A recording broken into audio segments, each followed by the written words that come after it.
Halo, assalamualaikum warahmatullahi wabarakatuh. Hari ini kita lagi berada di Desa Orobolu, Kecamatan Rembang, Kabupaten Pasuruan, Jawa Timur. Sekarang kita mengambil pengusaha budidaya jamur tiram yang ada di Desa Orobolu. Sebentar lagi kita berbincang-bincang dengan pemiliknya. Gimana keseruannya, kelanjutannya, kita lanjut. Iya, mohon dikenalkan namanya dan alamatnya di mana ini, Pak? Perkenalkan, nama saya Muhammad Hasyim Asari dari Desa Orobolu, Kecamatan Rembang, Kabupaten Pasuruan, Provinsi Jawa Timur. Ini yang digeluti ini budidaya apa ini, Pak? Kebetulan saya budidaya jamur, Mas. Awalnya saya pekerja pabrik sekitar 10 tahun. Akhirnya saya menekuni usaha. Kebetulan saya tidak usaha budidaya jamur saja, saya juga bergerak di sembako.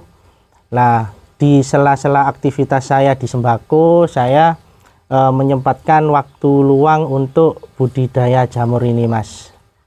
Untuk jamur sendiri ini jenisnya apa, Pak ya? Ini jamur tiram, Mas. Ini jamur tiram putih. Nah, bisa dilihat seperti ini, Mas, penampakannya. Jamur tiram putih. Apa yang membuat Anda tertarik di budidaya ini? Budidaya jamur tiram ini kenapa saya kok suka sama atau tertarik sama budidaya jamur tiram ini, karena satu, perawatannya mudah, Mas. Dan juga karena saya juga ada kesibukan lain sembako, jadi tentunya waktu di rumah itu sedikit longgar. Akhirnya saya juga menyempatkan waktu untuk budidaya jamur ini. Selain itu juga perawatannya mudah, pemasarannya juga bagus, Mas. Bagaimana proses dari awal sampai panennya nih, Pak? Cara perawatannya ini? Nah, jadi kalau di budidaya jamur itu istilahnya satu bibit ini namanya backlog, Mas. Nah, jadi nanti backlog ini bahan utamanya adalah, kalau biasa di desa saya ini namanya gerajen.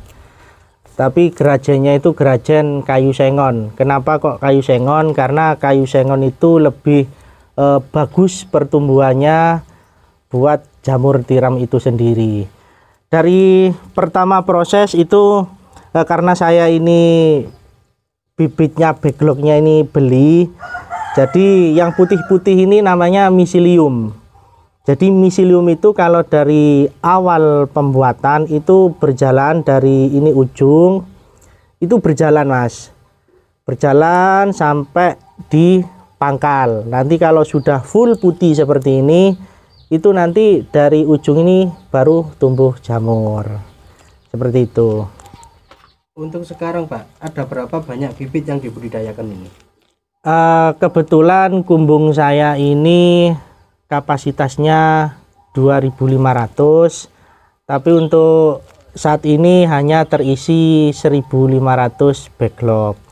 Mungkin nanti kalau sudah separuh pertengahan masa usia dari jamur ini, baru nanti yang 1.000 backlog itu nanti saya masukkan, Mas. Untuk sekali panen bisa menghasilkan sampai berapa kilo atau kuintal? Bervariasi, Mas, tergantung dari suasana kumbung itu sendiri. Kalau kumbung itu sejuk dan memang perawatannya juga bagus, itu bisa maksimal, Mas, untuk hasil panennya. Yang kemarin 3 hari yang lalu itu saya panen 10 kilo. Terus yang 2 hari yang lalu itu 23 kilo, yang kemarin 15 kilo. Jadi bervariasi setiap hari, Mas. Untuk rata-rata ya 15 kilo itu, Mas, per hari. Dari kapasitas 1.500 backlog. Mangsa pasar sendiri, Pak, gimana, Pak? Untuk pasar sebenarnya kalau di Kabupaten Pasuruan sendiri itu sangat kurang Mas. Nah, dari pengepul itu saya juga banyak permintaan, tapi ya gimana lagi, kapasitas gombong cuman 1.500. Sebenarnya bagus ini untuk masa pasarnya Mas. Di kisaran harga berapa di pasaran, Pak?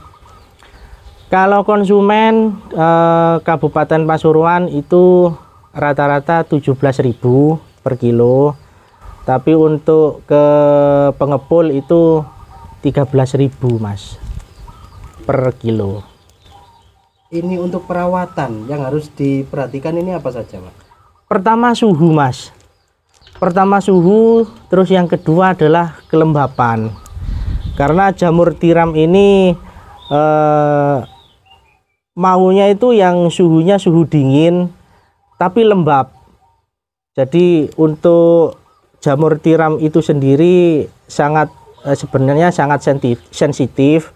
Tetapi kalau memang kumbungnya itu sejuk atau dingin lembab, itu insya Allah hasilnya maksimal untuk jamur tiram. Apa ada obat-obatan lain yang dikasihkan untuk perawatannya, Pak? Kalau jamurnya tidak ada kendala, tidak ada Mas, cuman hanya disemprot atau dispray sama air putih, sama air keran, air sumur, itu saja. Terkait perawatan mungkin 2 minggu sekali itu disemprot sama pestisida, tapi kalau pestisidanya jamur itu aman Mas dikonsumsi. Tapi kalau tidak ada kendala itu tidak ada. Biasanya itu kendalanya jamur itu adalah gurem Mas, gurem sama lalat, merutu. Kalau orang Pasuruan itu nyebutnya merutu.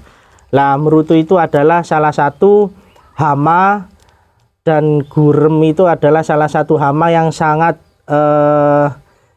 dihindari oleh para petani jamur, karena gurem itu nanti masuknya di ujung itu bisa memakan satu backlog ini Mas. Untuk di pasaran sendiri, Pak, ini gimana? Jamur ini kesulitan dalam pemasaran atau bagaimana? Itu gimana, Pak? Sebenarnya tidak Mas. Kalau pemasaran mungkin banyak petani-petani jamur yang gulung tikar terkait pemasaran. Mungkin dari petani jamur itu sendiri masih belum belum mumpuni terkait budidaya jamur ini. Yang paling enak untuk budidaya jamur itu bisa sekalian diolah Mas, karena jamur ini juga banyak macam-macam atau ragam pengolahan jamur tiram itu sendiri. Bisa yang paling umum itu dibuat crispy sama ditumis. Tapi jamur tiram itu sendiri bisa diolah menjadi gulai, bisa Mas. Oseng-oseng, pepes jamur tiram itu bisa. Kalau memang bisa lebih kreatif untuk memproduksi jamur tiram ini, insya Allah tidak akan hal-hal yang bisa merugikan itu tidak akan terjadi Mas. Nah, pesan-pesannya untuk yang mau belajar ini bagaimana? Buat pemula, pertama itu yang harus disiapkan itu memang satu tempat itu harus menyesuaikan dengan jamurnya Mas, karena kalau jamurnya yang menyesuaikan tempatnya itu tidak akan maksimal untuk pertumbuhan jamurnya. Kalau saya itu sebelum budidaya jamur itu saya siapkan dulu pasarnya. Jadi kalau saya itu bahasanya cari pengepul dulu, cari pengepul yang memang benar-benar siap untuk menampung hasil panen, baru saya budidaya jamur. Kalau pengepul atau pemasaran itu masih belum siap, sebaiknya jangan dulu Mas, karena jamur ini ketika usia jamur ini sudah siap panen dan terus tidak dipanen hari itu akan rusak Mas. Eman kalau jamurnya sudah usia panen tapi tidak dipanen karena tidak ada pemasaran seperti itu.